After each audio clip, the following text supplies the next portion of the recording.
So I'm Alastair Beresford. I'm head of the computer science department here in Cambridge, and I've been asked to welcome you to Cambridge and also tell you perhaps a bit about the history of the department and why we care so much about industry engagement and working with all of you on projects just like CHERI. So the university's mission is to contribute to society through a pursuit of education, learning and research at the highest levels of international excellence. And I think one of the things that we think in that regard is that it's important not just to publish great papers and do great research work, but then take that out to society and have impact with it. And so that's why transitioning technologies such as CHERI into the industrial complex and also into society more broadly are seen as particularly critical.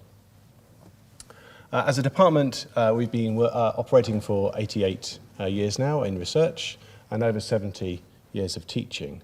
So we were founded in 1937 as the mathematical laboratory, and after the Second World War, the department really focused on building a program-stored electronic computer called the EDSAC, which was an initial computer in Cambridge, one of the first program-stored computers in the world. And at that time, a lot of research work on how to do that was conducted. And we had the world's first PhD student, David Wheeler, graduate in 1951. Because Maurice Wilks, who built that machine, was really interested in how we actually support others using computers, and there was a lot of effort in terms of teaching, and so hence the starting of the diploma course in numerical analysis and automatic computing in 1953, and later on our undergraduate and master's courses followed. So thinking about that first computer, it was a prototype, in fact, for an industrial machine. So Maurice collaborated with a company, J. Lyons & Co., who at the time ran a number of tea shops around the UK and was quite a large company.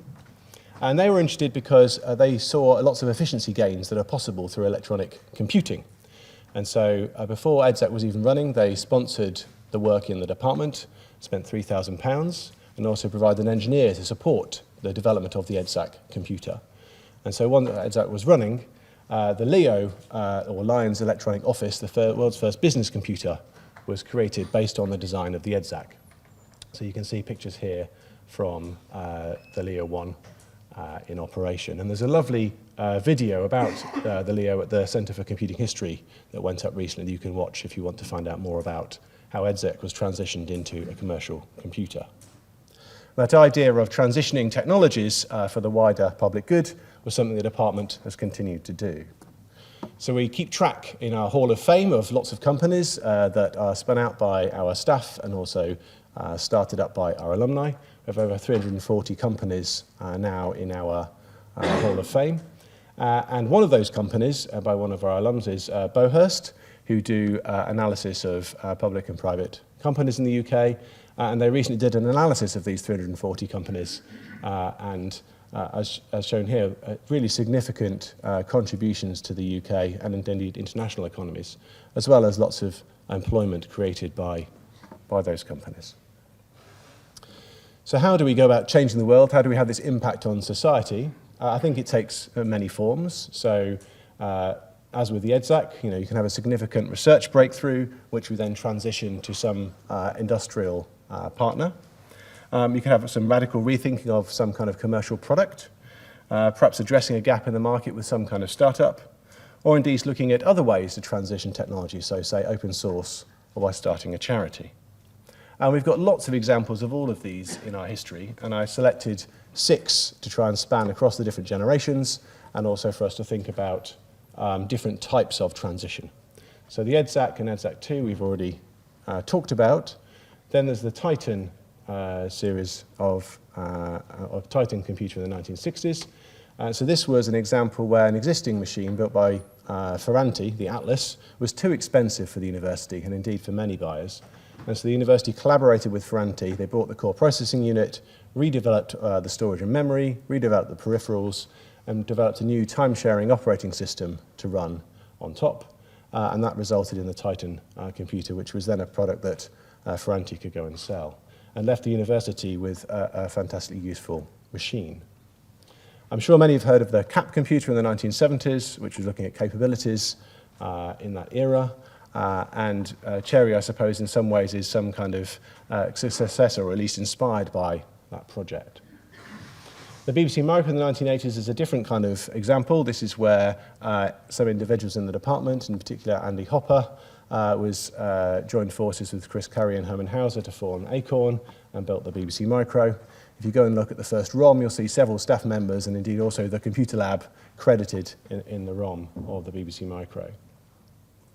Wind around to the late 90s and early 2000s, and open source was then, software was really a thing, and so the Zen project, which was building hypervisors for PC architectures, came out of the department as an open source release, but also then as a company called ZenSource that was later bought by Citrix. And finally, Raspberry Pi, which again several staff members were involved in along with others.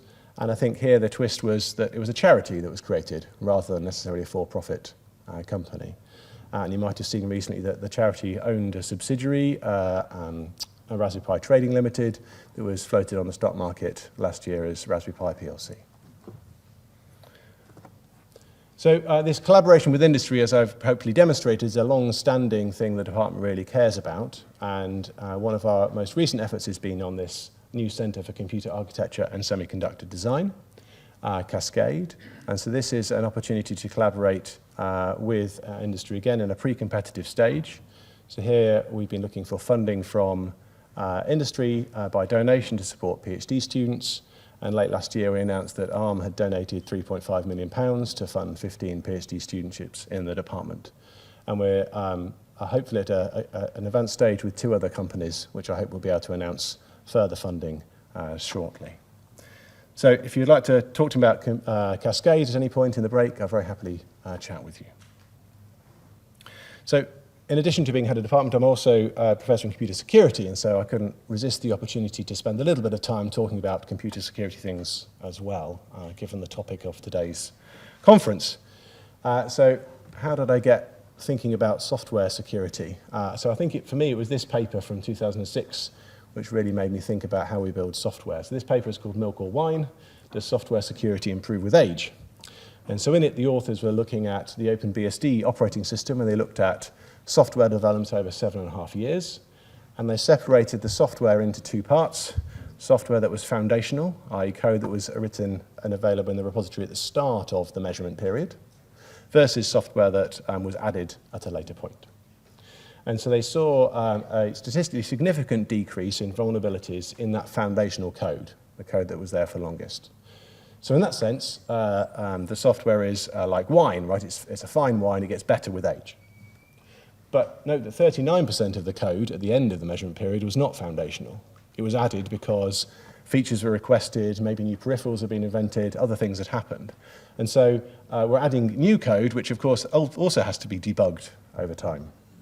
And so as a result of the fact that we have to, on live software systems, add new software all the time, and the mean vulnerability lifetime was 2.5 years, we really need to do something else to improve the quality of software. So for the last sort of 20 to 30 years, we've been playing the game of whack-a-mole, where we're going around and trying to squish bugs as fast as possible. We have this idea of coordinated disclosure, and users or developers that find problems come to software vendors and say, hey, we found this problem, could you fix it? And so we might ask ourselves the question, does this solve the security problem that we're suffering from the fact that we are unable to write perfect code? Unfortunately, academians also looked at this, and we're not particularly good at this patching game either. So this paper from 2017 by Frank Lee and Vern Paxson looked at hundreds of open source projects and looked at whether they were successful in patching problems in them or not. And they found that, similar to the Milk or Wine paper, 1/3 of the issues that were introduced more than 3 years previously from when they were actually announced or discovered. That patching often takes months to deliver, and that not all patches are actually entirely positive, right? So 5% of the patches had some negative impact on the software itself and its functionality, and 7% of the patches actually failed to remedy the security issue that were designed to fix. So patching isn't a fantastic solution either. We could also ask whether the incentives are out there for patching to take place. So here's an example from some of our own research that I've been involved in. So we looked at security of Android operating system over the 2010s, roughly speaking. And we did this by running an app on the Google Play Store that users could download called Device Analyzer that would provide us with some telemetry data about how people use their phones, how they were configured. And so we collected data on the operating system version and the build number of that version on each handset over time. And that meant we could divide up the handsets into 3 categories. So the first category, which is coloured in green here, is on that date, there were no publicly disclosed vulnerabilities for that version of the operating system, at least in terms of privilege escalation attacks from an app running with the privileges of an app to all the permissions of the kernel. The second class, which we've marked as red here, is insecure, is on that particular date, they were running a version of Android which had publicly disclosed vulnerabilities affecting it, and we had not seen the build number in the wild before the date of disclosure. In other words, this cannot contain a backported fix. Okay? And then the third category, which I've covered may be secure, are those devices for which the version was vulnerable, but we've not seen the build number in the wild before the date of disclosure. So we don't know whether there's a backported fix or not. So as you can see, if we just look at the area of the graph, 85% of it is marked as insecure. In other words, most Android handsets were not running a secure version of the operating system. And I guess if you think about it from a security economics perspective, this is, I think, fairly obvious. What is the incentive for an Android manufacturer to ship updates? Right? At the time, at least we did this work, there was very little incentive and perhaps not much more now. And so if you've got an engineering team of 100 staff, are you going to deploy 10% of those staff to produce bug fixes for product you've already sold and you get no more revenue for? Or are you going to use those staff to make your next product better, to compete better in the market? And so it's obvious that there's a market failure in that particular case. So after we published this work, Google and others did get in touch, and there has been a big push to try and improve this. But as a systems kind of person, I feel a bit sad that after many decades of operating system research work, we're still unable to get security through operating system primitives. The security of the Android ecosystem is delivered because the Google Play Store is very good at filtering out bad and malicious applications, rather because the operating system is providing strong protection. And this perhaps provides some motivation for today, right, in terms of CHERI and the need for protections against vulnerable bits of code.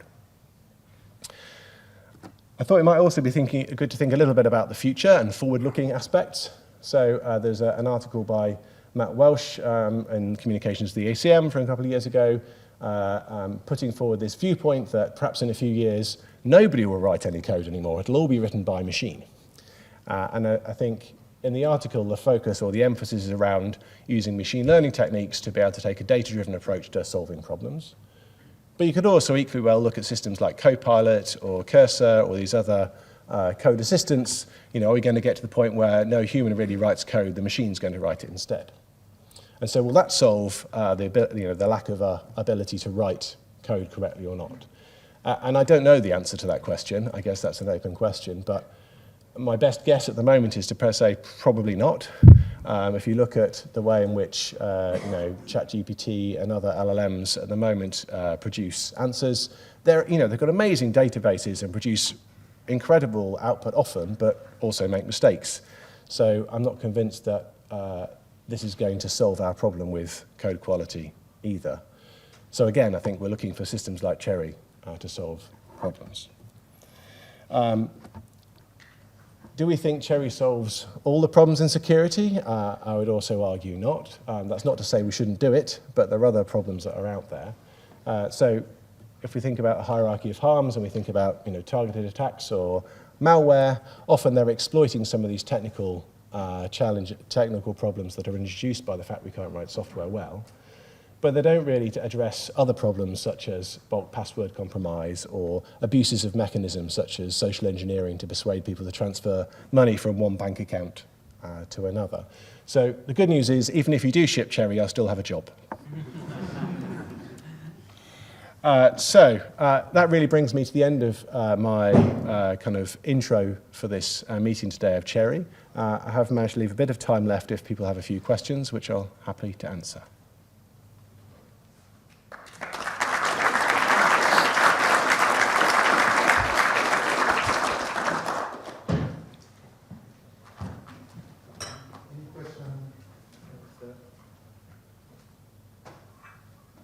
Yeah. Just a question about your Android chart. What happened in April 2013 that saw that huge jump from perception to because that's when a new vulnerability was publicly disclosed, and so suddenly all the handsets that were yesterday running a secure version of Android are now today, they haven't yet had a patch or an update, now they're running an insecure one. So there are 11 vulnerabilities, I think, on this chart that resulted in this picture.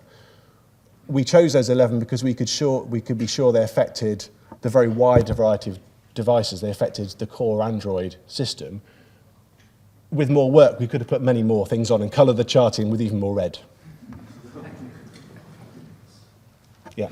Quick question on the hierarchy, I guess maybe another vector. How do you see security versus safety? I guess they're very intertwined, aren't they? So, and in particular, as we see, the automotive sector, planes and others now integrating computers more and more deeply, those two things are literally on top of each other. And so I do see them as very much intertwined. Do you think one should override the other? Are there examples that you could think of where they're in conflict? Or do you think that one really drives the other? Motive again, where obviously safety is critical for the driver. Yeah. But if you have a security incident, what should happen? Oh, well, so I suppose there's if we ship it, going back to this paper, right, to patch or not to patch.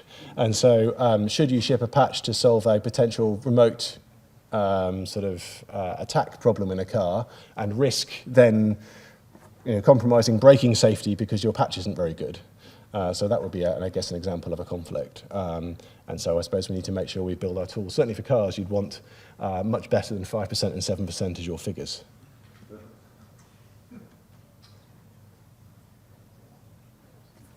Okay. Thank you very much.